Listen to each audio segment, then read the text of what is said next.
सत्यवती बजैको दर्शन गर्न ताल्यो हामी बुढाबुढी।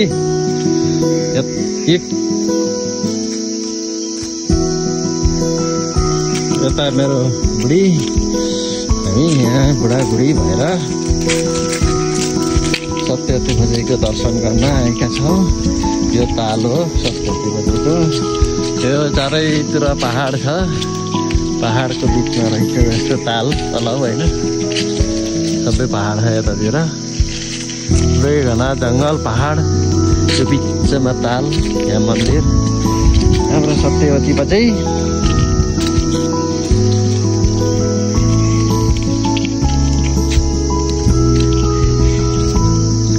व्यवस्थापन राम्रो रहेछ, बाटोहरू बनाएर यस्तो जङ्गल पहाडको माथि यस्तो अन्ततिर सब पहाडै पहाड, या बिचमा पोखरी, बजैले नहुने पोखरी होला।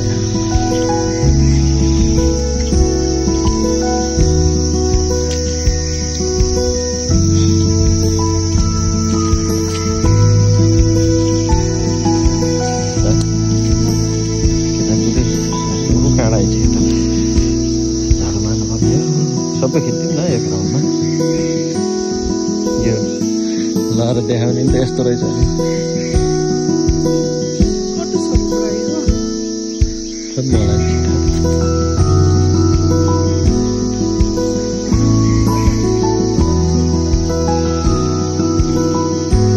यो तलाउ यही हो, चारैतिर पहाड छ है पुरै। यो तलाउ घुम्ने क्रममा अहिले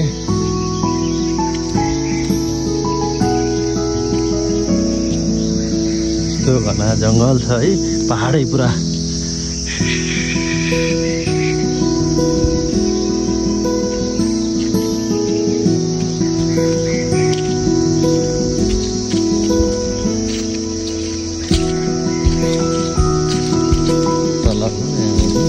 बल्ल हामी बिहान चाँडो आइयो, बल्ल मान्छेहरू आउन सुरु हुँदैछ। त्यति धेरै आज भिडभाड रहन्छ।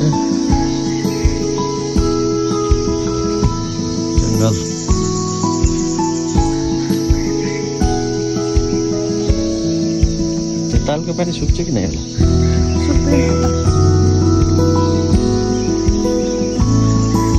यहाँभित्र जान त मिल्छ होला।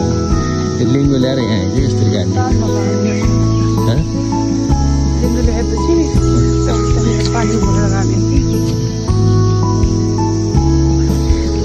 यही हो यहाँ पुरानो के डुङ्ग्रीको बुटो, हामीले नचिनेको बुटो रहेछ। यता भयो सबै अब पोखरी पुरै घुमेर आइयो पहिलो राउन्ड। उता सत्यवती बजैको मेन मन्दिर त्यहाँ भयो। यता पोखरी तलाउ, बजैमा आनन्दले बस्नु भयो। सत्यवती बजै यहीँभित्र यसको जुम मिल्ने हुन्छ र।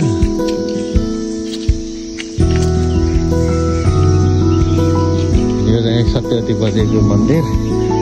घुम्ने त उठीबाट होला नि।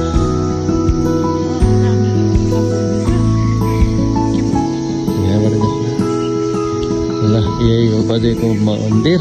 यहाँ यता मेन तलाउ पोखरी यहाँ छ। यो तलाउ सत्यवती यता फेरि चारैतिर घना पहाड छ। यो त इलाइची रोपेछन् क्या, यो ठुलो इलाइची। घना जङ्गल छ, पहाड छ। यो पहाडमाथि यो तलाउ अनि यो मन्दिर।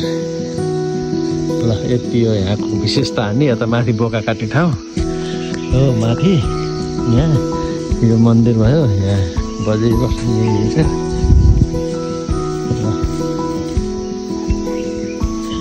हामी चाहिँ आज हाम्रो सत्यवती बजैलाई भेट्न छौँ।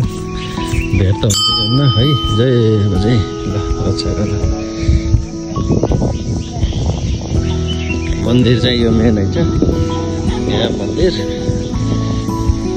अनि यसमा यस्तो जङ्गल पहाडको बिचमा के यो तलाउ यस्तो पनि फेरि पुरै पहाड।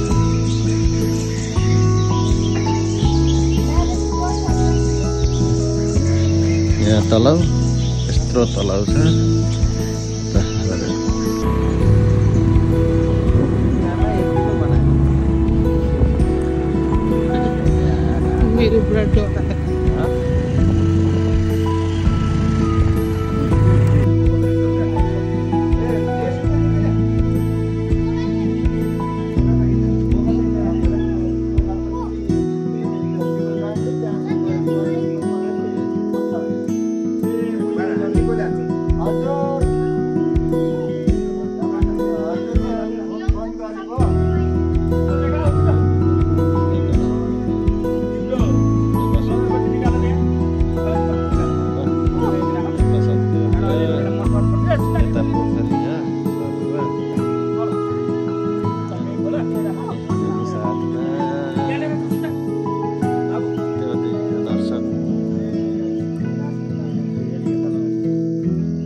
यहाँ सुरु यहाँदेखि हो नि यो भयो 77 बजेको यहाँबाट सुरु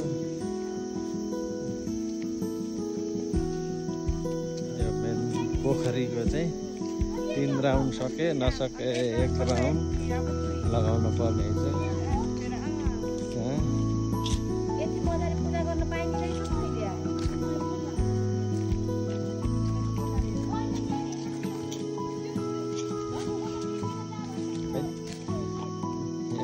लोटसलाई आनन्द यस्तरी भजनहरू अहिले चाहिँ जो आरम्भले लोटसलाई आनन्द